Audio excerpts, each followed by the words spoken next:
Assalamualaikum warahmatullahi wabarakatuh. Perkenalkan, nama saya Jelita Dinda Astari dari kelas 11 KBC IPA 2, nomor absen 5. Saya akan membuat video tentang pembelajaran materi kelas 11 Sejarah Indonesia, yaitu detik-detik menuju proklamasi kemerdekaan Indonesia.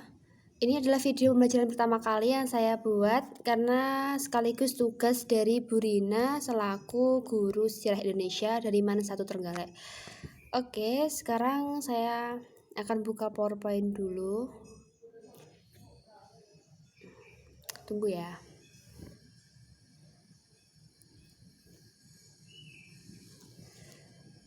Nah, Indonesia merdeka.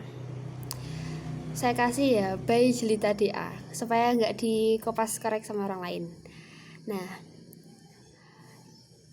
itu awalnya itu kan materi kelas 11, yaitu persiapan kemerdekaan. Awalnya itu pada saat itu dibentuk BPKI, Badan Penyelidik Usaha-Usaha Persiapan Kemerdekaan Indonesia, atau dalam bahasa Jepang itu disebut dengan Dokuritsu Zunbi Kosakai.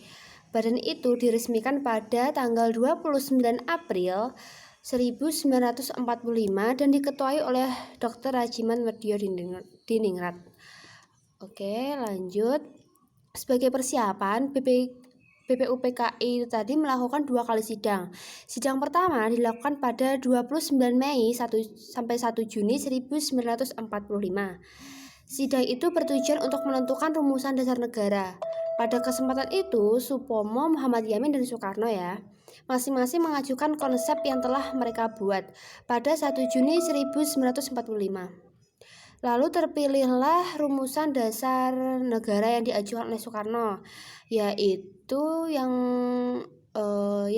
kita kenal sebagai Pancasila ini namanya. Itulah mengapa tiap 1 Juni ada diperingati sebagai Hari Pancasila. Nah, lanjut. Pada 22 Juni 1945 itu dibentuklah panitia kecil yang beranggotakan 9 orang yang disebut dengan Panitia 9. Nah, Panitia 9 bertugas untuk mematangkan rumusan dasar negara. Panitia itu kemudian menghasilkan Piagam Jakarta atau yang dinamakan Jakarta Charter. Pada piagam itu terdapat rumusan dasar negara yang telah beberapa perubahan menjadi beberapa perubahan itu menjadi Pancasila seperti yang kita kenal hari ini. Nah, lalu sidang kedua itu pada tanggal 10 sampai 14 Juli 1945 dan menghasilkan rumusan Undang-Undang Dasar lengkap dengan pembukaannya. Lalu pada 7 Agustus 1945 itu BPUPKI dibubarkan oleh pemerintah Jepang karena dianggap telah menyelesaikan tugasnya. Kemudian pada 12 Agustus 1945 dibentuklah PPKI, yaitu Panitia Persiapan Kemerdekaan Indonesia atau yang dikenal dengan istilah Jepang namanya Dokuritsu Zunbi Inkai. Panitia itu diketuai oleh Soekarno dan beranggotakan 21 orang. Nah, tugas PPKI itu adalah untuk melanjutkan tugas-tugas organisasi sebelumnya, yaitu BPUPKI dalam mempersiapkan kemerdekaan Indonesia. Oke, masih awal. Lalu ini kita pada slide yang kedua setelah judulnya. Pada slide yang kedua ini yaitu tentang berita kekalahan Jepang. Yang tadi kan sejarah singkat tentang persiapan. Sekarang berita kekalahan Jepang. Nah, di penghujung Perang Dunia II terjadi suatu peristiwa yang sangat memukul Jepang, yaitu salah satunya adalah peristiwa pengeboman kota Hiroshima dan Nagasaki pada 6 dan 9 Agustus 1945. Peristiwa tersebut mendorong Jepang untuk menyerah tanpa syarat kepada sekutu pada 15 Agustus 1945. Berita kekalahan Jepang menyebar dengan cepat lewat radio, lalu didengar oleh tokoh-tokoh pemuda Indonesia. Bersama dengan Hatta, golongan muda ini mengadakan rapat di Pegangsaan Timur. Lanjut. Rapat itu tadi dipimpin oleh Khairul Saleh untuk membicarakan pelaksanaan proklamasi kemerdekaan. Salah satu hasilnya yaitu mereka mendesak Soekarno dan Muhammad Hatta untuk mendeklarasikan kemerdekaan saat itu juga atau paling lambat pada 16 Agustus 1945. Hasil rapat itu disampaikan oleh Wikana dan Darwis kepada Soekarno, namun terjadi perbedaan pendapat karena Soekarno bilang kalau dulu SMP saya mempelajari Soekarno itu katanya guru saya bilang kalau masih menolak dulu permintaan tersebut karena katanya masih menunggu keputusan dari pihak Jepang. Tapi kalau dipikir secara logika, kalau kita menunggu, kita nggak akan bangkit ya dari kekalahan. Oke, lanjut. Selain itu, Soekarno juga tidak bisa memutuskannya sendiri. Dia harus berunding dengan tokoh golongan tua lainnya. Golongan tua merupakan orang-orang yang kooperatif kepada Jepang. Mereka tidak ingin terlalu terburu-buru dalam memproklamasikan kemerdekaan karena Jepang sebenarnya telah berjanji untuk memerdekakan Indonesia pada 27 Agustus 1945. Golongan tua tidak ingin ada pertumpahan darah kembali. Namun jika kita pikir secara logis, karena kita banyak dijajah beberapa tahun, kalau kita mendengarkan atau menunggu janji mereka, mungkin ada mayoritasnya kalanya janji itu nggak akan ditepati. Kalau kita mulai duluan, kapan kita akan merdeka, kan gitu. Kalau mungkin maksudnya dari yang golongan muda seperti itu. Lalu kan golongan muda itu menganggap Indonesia sudah cukup kuat untuk menyatakan kemerdekaannya. Nah, setelah beberapa rapat dilakukan dan golongan tua tetap memutuskan untuk menunda proklamasi, akhirnya golongan muda mengamankan Soekarno ke Rengas Dengklok, atau kita bisa dikenal dengan katanya istilah dulu diculik ke Rengas Dengklok agar tidak mendapat pengaruh dari Jepang, karena kan tadi katanya mau menunggu Jepang. Nah, sekarang lanjut yang ke slide 2, yaitu peristiwa Rengas Dengklok. Karena Soekarno dan Muhammad Hatta meminta para pemuda untuk sabar dalam mengumumkan proklamasi, Soekarno dan Muhammad Hatta pun diamankan ke Rengas Dengklok, yaitu terdapat di Jawa Barat ya, oleh para pemuda tadi. Nah, lalu pada mereka dijemput pada 16 Agustus 1945 pukul 4.30 waktu Indonesia Barat oleh rombongan golongan muda. Jadi mungkin waktu itu pagi-pagi banget ya. Oke, sementara itu di Jakarta akan dilaksanakan rapat anggota PPKI di gedung Chusein. Ahmad Subarjo yang saat itu mencari keberadaan Soekarno dan Muhammad Hatta pun diberangkatkan ke Rengas Dengklok untuk bertemu dan berunding. Untuk mereka berunding, akhirnya Ahmad Subarjo berjanji dengan jaminan nyawa kepada golongan muda bahwa proklamasi kemerdekaan akan diumumkan pada keesokan harinya selambat-lambatnya pukul 12 waktu Indonesia Barat, berarti siang hari ya. Nah, dengan jaminan itu akhirnya Soekarno dan Muhammad Hatta kembali ke Jakarta. Dibawa kembali, lalu lanjut ke slide berikutnya, yaitu perumusan naskah proklamasi. Dari Rengas Dengklok, rombongan tiba kembali di Jakarta pukul 23.30 waktu Indonesia Barat, berarti itu udah tengah malam. Mereka memutuskan untuk istirahat sebentar di rumah masing-masing. Sebelum merumuskan naskah proklamasi, Soekarno dan Muhammad Hatta menemui Mayor Jenderal Nishimura untuk menanyakan sikapnya mengenai proklamasi kemerdekaannya. Sayangnya tidak ada kesepakatan dalam pertemuan tersebut karena Jepang sudah menyerah kepada sekutu, sehingga mereka tidak dibolehkan untuk mengubah keadaan politik di Indonesia. Nah, sampai kedatangan sekutu itu, akhirnya Soekarno dan Muhammad Hatta memutuskan untuk melanjutkan pembuatan naskah proklamasi. Setelah itu, Soekarno dan Muhammad Hatta pergi ke rumah Laksamana Tadashi, yaitu yang dikenal dengan nama Laksamana Maeda, kan nama lengkapnya Laksamana Tadashi Maeda, bersama dengan Ahmad Subarjo.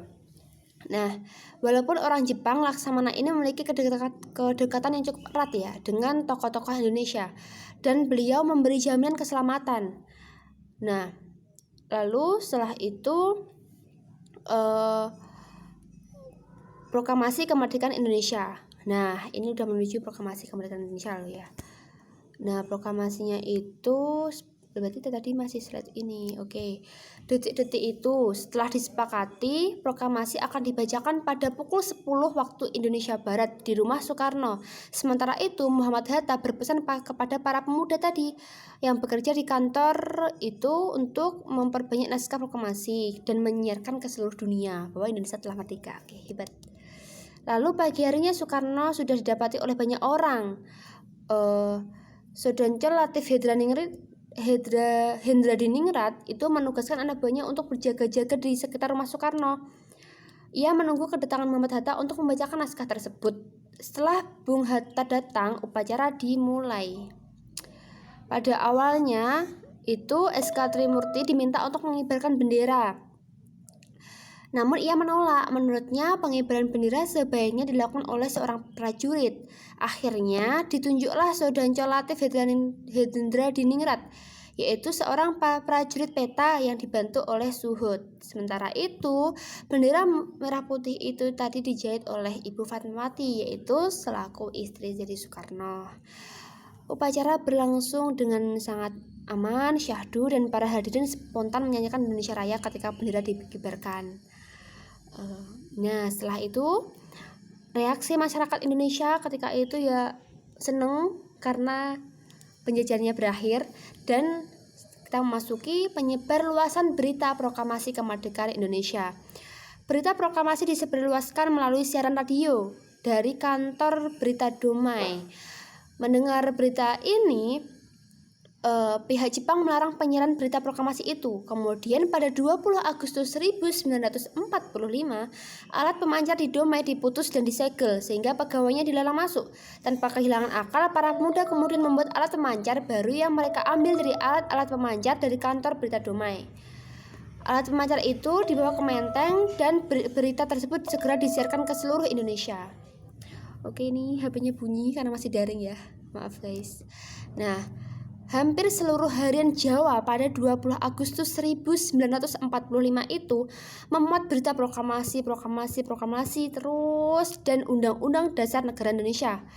Untung para pemuda itu tidak kehabisan akal ya. Selain itu, para tokoh PPKI yang berasal dari luar Jakarta juga diminta untuk kembali ke daerah mereka masing-masing untuk menyebarluaskan berita proklamasi tersebut.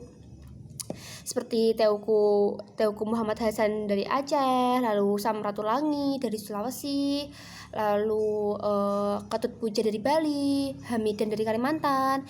Itu disuruh pulang karena ya semoga dia membawa kabar bahagia buat daerahnya masing-masing. Nah, terus detik-detik menuju proklamasi kemerdekaan Indonesia penuh perjuangan dan kita harus bersyukur karena kita sudah dikasih kemerdekaan. Kita tinggal mengisi. Seharusnya kalau kita tinggal mengisi saja mungkin tidak sulit ya, karena kita cuma mengisi dan cuma harus belajar dengan sungguh-sungguh. Karena apa? Karena sebenarnya musuh kita saat ini itu adalah kebodohan. Kita dijajah oleh kebodohan karena sebenarnya otak kita itu mampu, tapi mungkin karena kita kurang mengasah otak kita jadi tumpul. Jadi selagi kita masih punya akal, selagi kita masih punya mikir untuk masa depan yang lebih baik, kenapa enggak? Kan gitu. Nah, udah. Lalu kan reaksi rakyat Indonesia kan menyambutnya dengan proklamasi itu. Lalu ada pelucutan senjata, yaitu tindakan mengurangi, membatasi atau meniadakan senjata. Dan selanjutnya terbentuknya NKRI itu tadi. Terbentuknya NKRI itu berarti berjalan sama. Awalnya Indonesia memproklamasikan itu juga. Lalu pada tanggal itu 17 Agustus 1945 itu Undang-Undang NKRI segera dibentuk. Negara Kesatuan Republik Indonesia. Oke. Nah, lalu yang terakhir meneladani sang proklamator dan tokoh-tokoh sekitar proklamasi. Jangan sekali-kali melupakan sejarah, gitu kan katanya Pak Soekarno. Oke, Insinyur Soekarno, yaitu jasa-jasanya itu mendirikan Perserikatan Nasional Indonesia, terang-terangan menentang imperialisme, aktif memperjuangkan kemerdekaan Indonesia, merumuskan naskah proklamasi kemerdekaan. Tokoh lainnya itu saya juga mengambil dua, yaitu Muhammad Hatta yang dijuluki sebagai Dwi Tunggal yang berperan besar dalam perjuangan kemerdekaan Indonesia. Dan juga Ibu Fatmawati selaku istri dari Pak Soekarno itu. Dia menjahit bendera merah putih yang mungkin sekarang ya ada, bukan mungkin sekarang ada. Oke, selesai dari saya itu. Terima kasih dan semoga video ini bermanfaat. Jangan lupa diulang-ulang karena saya terlalu kecepatan, sudah nggak bisa untuk mengontrol karena juga ini daring. Maaf. Lalu untuk pesan untuk anak-anak muda, selagi kita masih ada di negeri kita ini, selagi kita masih bisa membuat negeri kita ini berubah untuk menjadi lebih baik, kenapa nggak kita lakukan? Mumpung kita masih muda, kita masih bernyawa, kita masih punya tenaga, kita masih punya akal. Kalau mau berbuat sesuatu harus mikir 2 kali, yaitu ada sebab ada akibat. Nggak mungkin nggak mungkin ada asap kalau nggak ada api, ya kan? Katanya kan gitu. Oke, terima kasih. Wassalamualaikum warahmatullahi wabarakatuh.